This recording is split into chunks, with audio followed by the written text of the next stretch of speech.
Weekly leadership development fix from me, Matt the Coaching Guy. This week we'll focus on the golden cage, when success becomes a prison.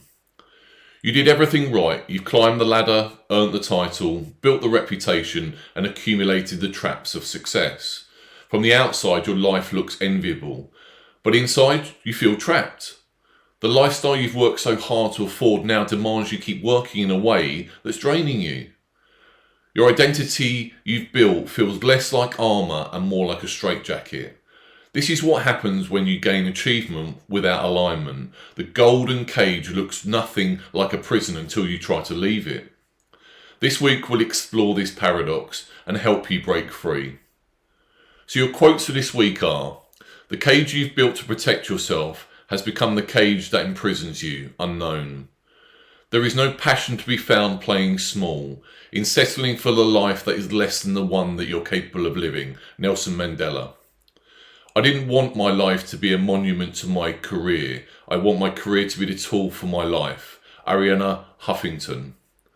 The most common form of despair is not being who you are, Soren Kierkegaard. And your quibbles for this week are: but surely I should be grateful. I work with leaders who can't deal with being unaligned anymore. But when they think about change, the most common pushback I hear sounds like this: I have no right to complain. People would kill for what I have. I should be grateful and stop being so entitled. It's a trap within a trap. Gratitude and dissatisfaction are not opposite. You can genuinely appreciate what you've built while simultaneously recognising it no longer fits. The real entitlement isn't wanting something different. It's in believing you're immune from growth, change and evolution simply because you once wanted what you have now. Let me be honest with you about both perspectives, because I think you deserve this. There's real value in persistence and not abandoning ship during temporary rough patches. Sometimes what feels like a cage is usually just a challenging season. You've invested in your career, you've built your expertise, you've created relationships and credibility. Walking away means starting over in some capacity. There's also the practical reality: mortgages, car payments, 5 sunny weeks a year, a team that depends on you, and a lifestyle that your family have grown accustomed to. Perhaps most significantly, the grass isn't always greener. Every path has constraint. Trading one set of problems for another isn't necessarily progress. Staying in a role or life that is misaligned doesn't just affect you, it affects everyone around you. The team feel your lack of engagement, the family experiences your resentment, and the health bears the burden of sustained mental overload. The person you've become has outgrown the container you've built for who you were 5 years ago.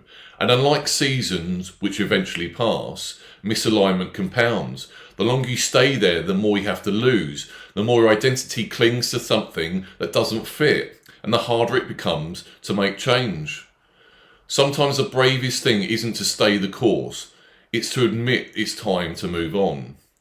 So here's the signs you have built a golden cage. Sunday evenings fill you with dread, not just normal work anxiety, but deep existential resistance. You can't remember the last time you felt energized by your work, only obligation. You find yourself saying, I should want this more than I want this. Your success story feels hollow when you tell it. It's more of a resume than a revelation. Your increased irritability and emotionally flat, particularly at home. You fantasize about what-if scenarios more than you engage with what is. You feel like you're performing a role rather than living your life. The thought of another 5 years doing this makes you anxious. You become risk-averse about everything, not just the big things. People describe you with words like successful, but rarely as happy or fulfilled. And so what are your next steps? And let's take some action. Name the cage. Write down specifically what's constraining you. Not your job, but the expectations, I'm always available, or that the travel schedule, or you're pretending I care about the quarterly targets. Precision reveals options. Test before you quit. Before making dramatic change, run small experiments. Can you renegotiate aspects of your current role? Take a sabbatical, go part-time, shift responsibilities. Sometimes you don't need a new life, just a reconfigured one. Separate identity from achievement. Start introducing yourself without your title. Notice what happens internally.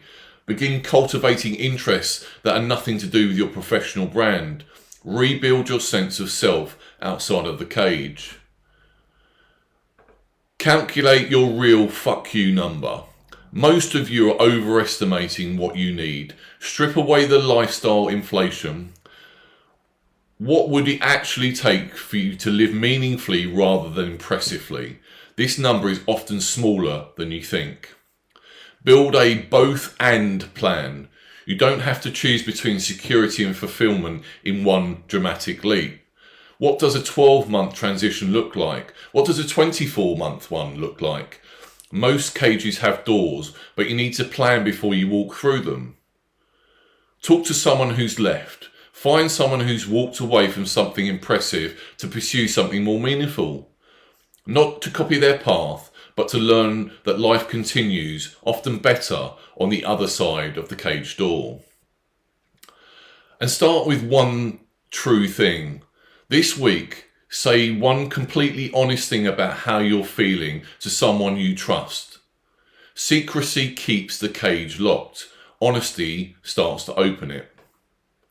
So your questions for this week are, if you knew you had enough money to live comfortably for the rest of your life, what about your current work would you still choose to do, and what would you drop immediately? Now ask yourself, what does the gap tell you about where you're spending your finite energy? You've asked for this life in your choices and your actions you took. That doesn't mean that you don't want something different. The choice is yours, it's always been yours. Thanks very much for listening to this week's newsletter. If you have any subjects you'd love me to explore, do drop me an email at matt@thecoachingguy.co.uk. And if you're looking to step into coaching and want to explore how I can help you rise, lead boldly and live fulfilled with coaching that changes more than just your career, drop me a DM and let's start the conversation. Have a great week. Bye for now.